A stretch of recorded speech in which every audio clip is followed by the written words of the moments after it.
Bueno, Otro mito que entra en meta. no salió como esperaba, pero me lo he pasado teta. Mira. Y delante también. He venido a la furgo. He reparado, sí, he reparado y he salido. Está claro que el estreno con la Super Caliber tuneada no fue el esperado, pero os digo una cosa, quizá os sorprenda, y es que me alegro que sucediese así. Con esta filosofía es con la que grabo este vídeo, porque quiero transmitiros o quiero compartir con vosotros todo el proceso que yo sigo con la transformación de una bicicleta, los porqués que hay detrás, y quizá pues si hay alguna información, alguna idea que a alguien le pueda hacer bien, que se la quede para uno mismo, y si creéis que hay algo a mejorar en este proceso, me lo podéis dejar en comentarios también. Todo un proceso hasta que llego a la carrera principal, en este caso es Leyenda de Tartesos, una carrera que está lejos de casa, 700 kilómetros de donde vivo, una carrera en la que los que vamos a participar invertimos un dinero, sobre todo un tiempo, si tienes familia, sobre todo una organización para poder esos 4 días estar allí disfrutando. Entonces lo que uno espera es poder ir con una máquina que sea lo más fiable posible y le permita vivir la experiencia. Digamos que yo lo que intento es ir, pues eso, planificando para que en la carrera todo salga lo mejor posible, aunque luego hay cosas que escapan al control y, bueno, pues siempre puede ser que que sucedan situaciones como la que me pasó a mí en la primera Titan Desert, donde la bici se te desmonta por completo por muy testeada que la lleva. Pero bueno, uno lo intenta. Para que os hagáis una idea, para mí el proceso es el siguiente. Tengo la carrera principal, allí Leyenda de Tartesos, en el horizonte a varios meses vista, analizo el recorrido, los perfiles, el tipo de terreno que voy a encontrar y pienso cuál es la bicicleta y los componentes que mejor se van a adaptar a esa carrera. Entonces a partir de ahí busco, veo si los puedo costear, si ya los tengo, si lo que sea, y procedo a hacer el cambio de componentes sobre la bicicleta, en este caso la Super Cali. Una vez se hacen ese cambio de componentes, aunque la bicicleta no es nueva, hago un proceso de rodaje de unos 300-400 kilómetros como si de una bicicleta nueva se tratase, para acabar de ajustar, pues porque ya sabéis que siempre los lubricantes, los tornillos, siempre hay un proceso de acabar de ajustar todo un poco, ¿no? Todo eso cerca de casa, en entrenamientos, en salidas rutinarias.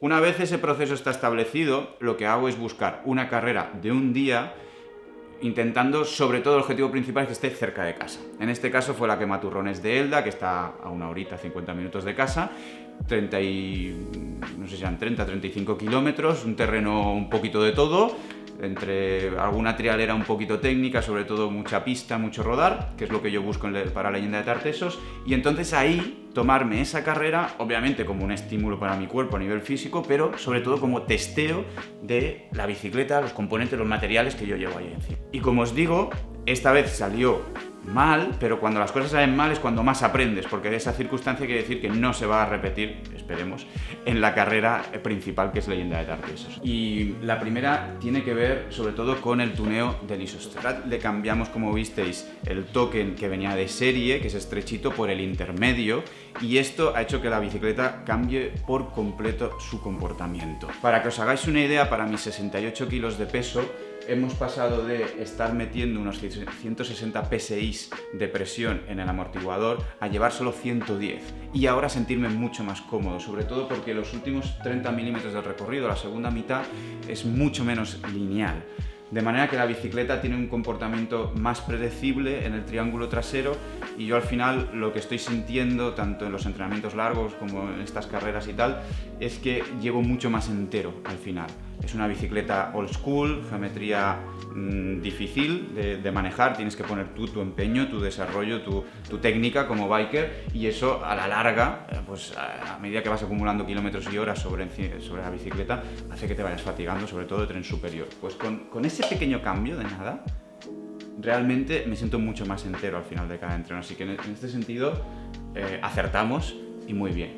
Ahora bien, algo en lo que creo que no he acertado es en los neumáticos, que es donde sucedió, vamos a decir así, la tragedia.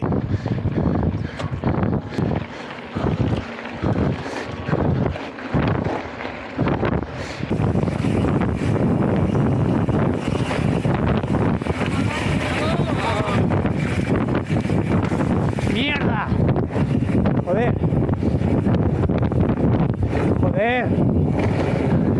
No llevaba ni 4 ni 5 kilómetros en la carrera cuando pasé por encima de una piedra, como las cientos, miles de piedras que paso prácticamente cada día, que analizo antes de pisarla y que creo que mi neumático y mi llanta no van a sufrir daños por pasar por encima de esa piedra, y sin embargo, pinchazo múltiple en la parte central y la parte lateral del neumático trasero, que fue imposible de solucionar con mechas, con varios cartuchos de CO2, con bombas. Incluso se acercó gente que estaba viendo la carrera allí a echarme una mano, que por cierto, muchas gracias a todos los que me ayudasteis, sea técnicamente o anímicamente, porque cuando te sucede algo así en los primeros 5 kilómetros ves como absolutamente todo el mundo, los 500 bikers que habían apuntados, te pasan, y fue bastante frustrante.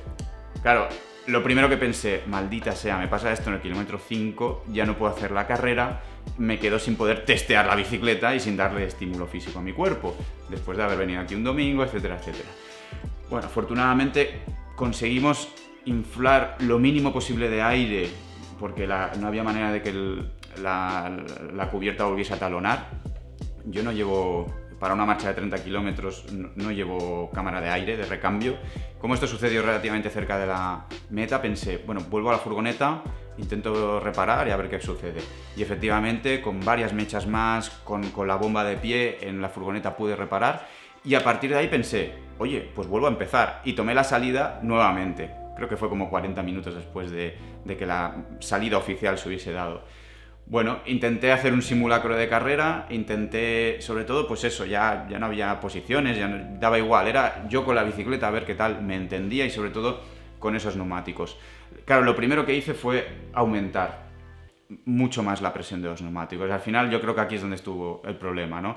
Son unos neumáticos ultra ligeros, pero por otro lado son unos neumáticos que tienen una pared que aguantan no muy bien las bajas presiones.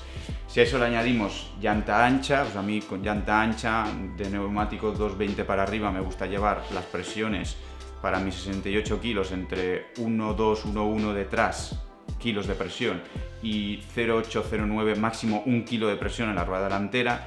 Y estos neumáticos, los XR1 de Bontrager, me han demostrado que para esas presiones tan bajas no resiste bien su pared lateral, y en el momento que hay una compresión muy dura contra el terreno se deforman en exceso y son susceptibles de pinchar demasiado. Yo vengo de otros años de estar probando por cuestiones de patrocinio y demás, cuando necesitaba un rodador, neumáticos, en este caso eran los MSC Dragster, también en 220, claro, son 200 gramos de diferencia prácticamente de un neumático al otro, pero estos y otras tantas marcas o otros modelos, cuando le baja la presión, de hecho el propio XR2 de Bontrager le he llegado a bajar la presión a esos niveles que os he dicho antes y funciona perfecto. Sin embargo, el XR1 no lo soporta. Bueno, yo lo monté viendo que Vlad y Yolanda los llevaban. Luego la verdad es que analizando después de lo sucedido, he estado buscando imágenes de cuando estuve con ellos dentro del equipo del Trek Factory. Me he dado cuenta que aunque en el lateral pone XR1, Team Issue, 220, todo exactamente igual, probablemente el neumático que llevan ellos es muy diferente. No sé si es un prototipo o es un neumático creado específico para ellos, pero primero tiene pinta de ser más ancho por comparaciones que he podido hacer entre fotos, vídeos y demás que tomé allí, y segundo, muy probablemente está reforzado a un nivel que este no lo está, el de serie. Entonces, bueno, pues ahí saqué conclusiones. He seguido probándolo con presiones más altas, en el que este neumático, que esto es importante que lo encontréis todos vosotros, ¿vale? Los neumáticos que trabajáis o que lleváis montados en la bici, que es el límite inferior en el que el neumático, tanto delante como detrás, es capaz de soportar bajas presiones y ser completamente funcional, tanto en subida como sobre todo en bajada. Y cuando digo funcional no digo solo que no se deforme en exceso, sino que sea capaz de soportar pinchazos en un porcentaje elevado, ¿vale? Entonces, ese límite inferior a estos XR1 yo se lo he encontrado para mis 68 kilos en 1,5 kilos de presión y 1,3 kilos de presión. Para mí, excesivo, porque luego me he encontrado la situación de meterme en un rock garden de subida, por ejemplo, y la rueda trasera rebotarme constantemente y no tener suficiente agarre, grip, porque además es un taco bajo, para poder remontar esa circunstancia técnica y boom, rebotarme la bici y tener que poner pie al suelo. Entonces, me voy a meditar muy bien qué hago con estos neumáticos, pero ahora mismo abro casting de neumáticos para valorar para Leyenda de Tartessos. Un último apunte que quería compartir con vosotros tiene que ver con las bielas. pasé de las que venían de serie, unas SRAM de 175 mm a las 170 mm de Raceface, estas Nex R. Hablo sobre todo por el tema de la longitud, ¿vale? Yo por biomecánico está demostrado que me va mejor, es más efectivo unas 170 mm. Entonces, siempre que variáis la longitud de la biela, tener en consideración variar también la altura del sillín, reajustarlo, ¿vale? A biela más corta, un pelín más de altura del sillín. Porque esto lo he comprobado en estos días haciendo series sentado en subida, que decías, es que no puedo, no tengo capacidad de hacer palanca porque realmente estaba trabajando con unos ángulos de cadera y de rodilla demasiado cerrados porque necesitaba levantar un poquito, mira, lo que veis aquí, esta diferencia, el sillín, así que tenerlo en consideración también. La parte positiva de todo esto es que pude volver al circuito, reemprender la marcha, pensaba que haría absolutamente todo el recorrido yo solo, sin embargo, no sé, a mitad del recorrido más o menos empecé a coger a las últimas unidades. Todavía recuerdo el año pasado por este sendero cómo iba como una cabra loca, sin entenderme con esta bici. Bueno, han cambiado las cosas, está claro. Ahora ya más o menos la llevo por donde quiero. ¡Buah! Este es su terreno. El ratoneo puro y duro. Y la aceleración, sí es.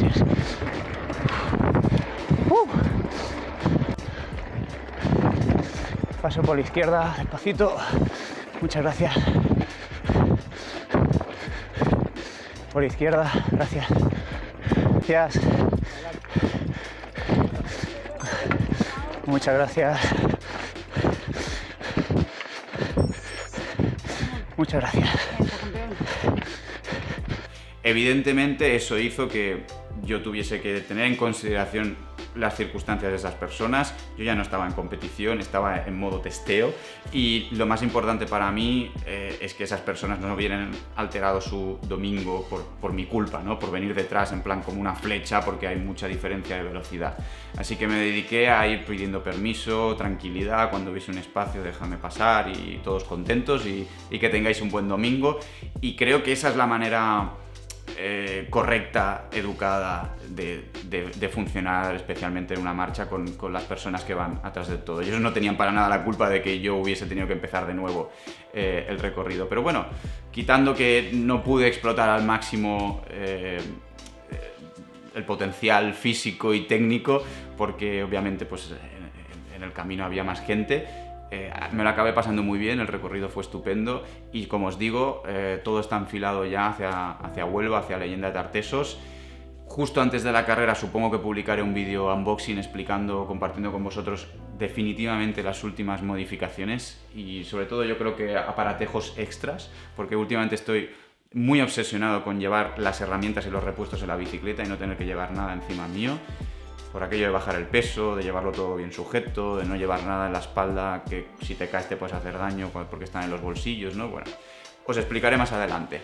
Espero que haya sido interesante el vídeo, que os hayáis podido llevar algo para casa y nos seguimos viendo por aquí. Sed muy felices. Chao, chao.